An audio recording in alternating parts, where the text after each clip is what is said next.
माफ कीजिएगा जानान साहिबा, मुझे आने में थोड़ी देर हो गई। मैं देख रही हूँ तुम आजकल हर चीज में बहुत सुस्ती दिखा रही हो। मेरी अम्मी की तबीयत थोड़ी ठीक नहीं है, इसलिए रात भर उनके साथ जागती रही बस। ठीक है, अब अपने मजीद दुख मुझे मत सुनाओ।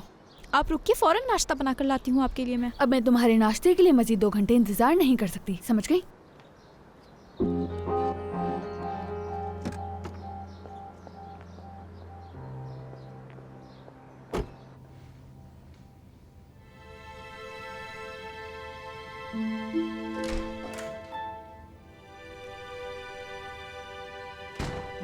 तुम सिनान से बात तो करोगे ना आज? हाँ करूंगा। करीम, हम तो फारूक के यहाँ जा रहे थे ना, तो फिर उसे कैंसिल करने का क्या बहाना बनाया तुमने?